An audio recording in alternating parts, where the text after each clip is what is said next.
মায়ের বিশ্বাস গঙ্গাই মায়ের ঝিলিক, আমি না। সে বিশ্বাস নিয়ে মা যদি ভালো থাকে, মনে শান্তি পায়, ভালোই তো। আমি তো শুধু সেটাই চাই। মায়ের ভালোর জন্য আমি সব কষ্ট মেনে নিতে রাজি আছি। বাবা, কি মত আপনার, আপনি বলুন।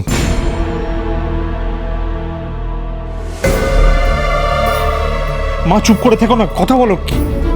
কি বলছে এসব প্রতিমা? ও যা বলছে সব ঠিক বলছে? ঠিক ভুল বিচার করার সময় এটা নয় বড় খোকা।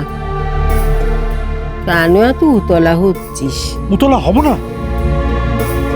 জীবনে এমন অনেক পরিস্থিতি আসে দেবেশ, যখন ঠিক ভুলের চেয়ে আপনজনের ভালো মন্দটাই বেশি প্রাধান্য পায়। আমার মনে হয়েছে মেয়েটি কাছে থাকলে মেজ বৌমা ভালো থাকবে।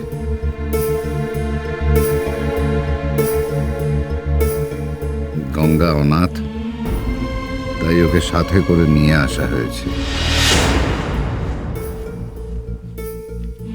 গঙ্গা? হ্যাঁ, গঙ্গা। ওর নাম গঙ্গা।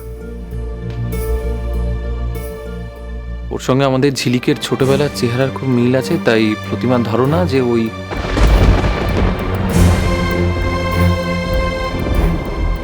সেটা আদৌ নয়, তুমি বুঝতেই পারছো বর্দা। কিন্তু প্রতিমা, তোমরা এখনো সেই অবিশ্বাস নিয়ে আছো? আচ্ছা, আমি তোমাদের কি করে বিশ্বাস করাবো যে ও আমার ঝিলিক, ওই আমার পরী?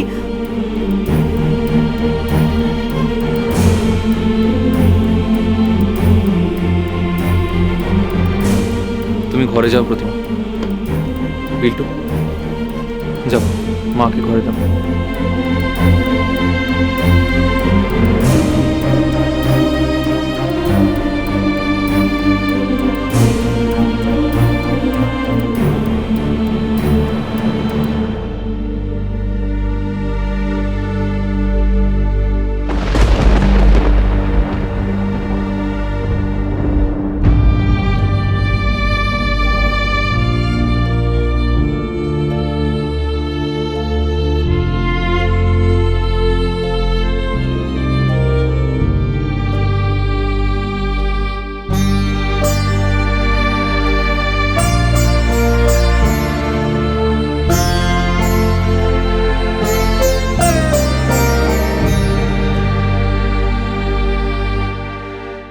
মা, চলো।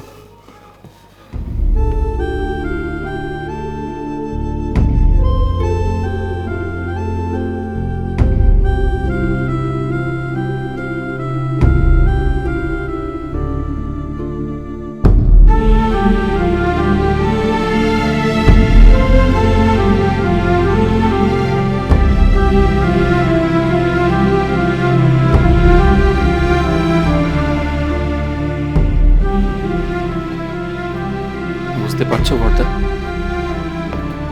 আমাদের বাড়ির পরিস্থিতিটা বুঝতে পারছো এবার? বুঝতে পারছি। আর কোথায় মনীষ? বোঝার চেষ্টা করছি, কিন্তু সব কেমন যেন গোলমাল হয়ে যাচ্ছে।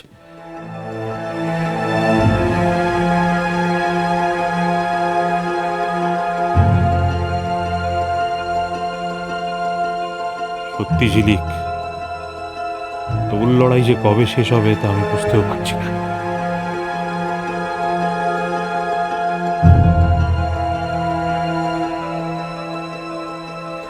আরে মনীষ, এসব করে এই মেয়েটাকে কতটা কষ্ট দিচ্ছিস সেটা একবার ভাবলি না?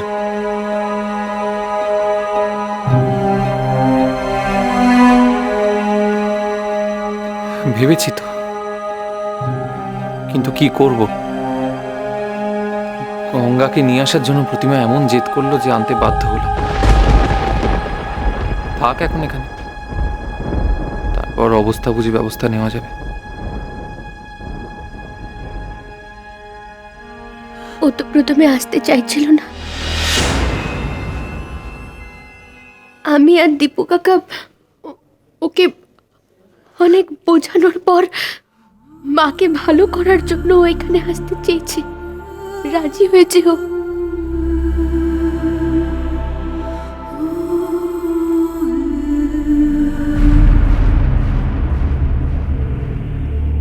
মা গো মা, তাতে তোর কি ভালো হবে শুনে? নিজের ভালো পাগলেও বোঝে, আর এই মেয়ে দেখছি পাগলেরও অধম। আমার বাপু স্পষ্ট কথা, যাকে চিনি না জানি না তাকে সে বেনারস থেকে নিয়ে এসে কেনে ঘরে ঠাঁই দেবার কোনো মানে আছে?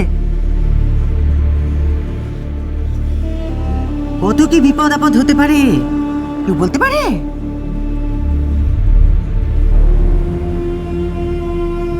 তোমার পরামর্শ কেউ চেয়েছে?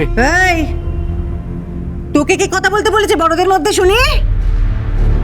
খালি বেশি বেশি কথা। এখন আর কোনো ঝগড়া বিবাদে গিয়ে কাজ নেই ঠাকুরজি।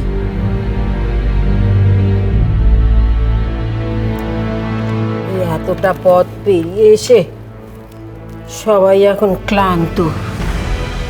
চান টান করে খেয়ে দিয়ে একটু বিশ্রাম করো গিয়ে, যাও সব। ওটো জজ সাহেব, ওটো, চলো।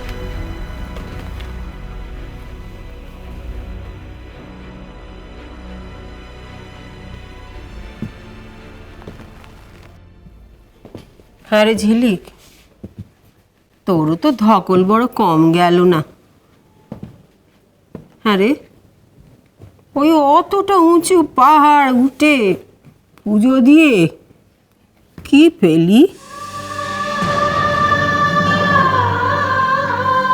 ঠাকুর,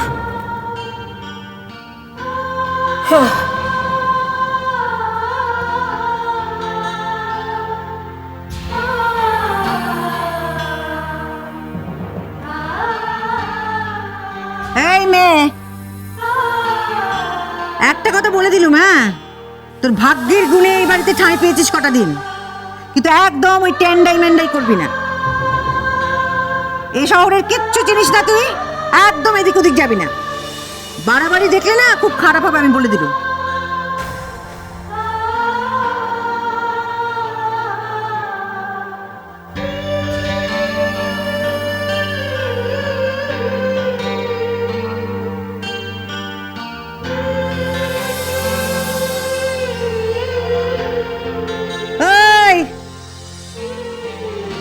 শুনতে পেলি আমার কথা, নাকি অন্য কোনো ধুনে আছিস? হরমোন লাগলো নাকি? মা গো মা, মা কি হচ্ছেটা কি? তুমি ওর সঙ্গে ওভাবে কেন কথা বলছো? দরদা করে উতলে পড়ছে না? ও মনীষ, এই মেয়েটা কোথায় থাকবে রে? হ্যাঁ, মেজবু তো আস্তে আস্তে বলছিল রাস্তায় ও নাকি ওর ঘরেই থাকবে, ওর হাতেই খাবে, ওর কাছেই শোবে। না, প্রতিমা চেয়েছিল ওকে বাড়িতে নিয়ে আসতে, এনেছি, ব্যাস। তাহলে তো থাকার একটা ব্যবস্থা করতে হবে। না না, এক কাজ কর না, চেয়ারার যখন এত মিল, থাকারও না একটা মিল থাক, ওকে ওই চিলেকোঠার ঘরে ব্যবস্থাটা করে দে। যেরকম দেখছি তাতে তো এ মেয়ে সবার মাথায় চড়েই থাকবে।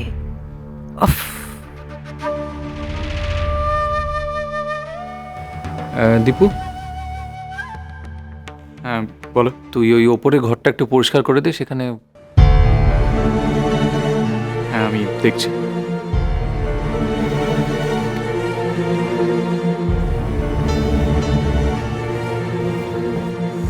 মা গো মা, আরো কত কি দেখবো গো। চলো গঙ্গা।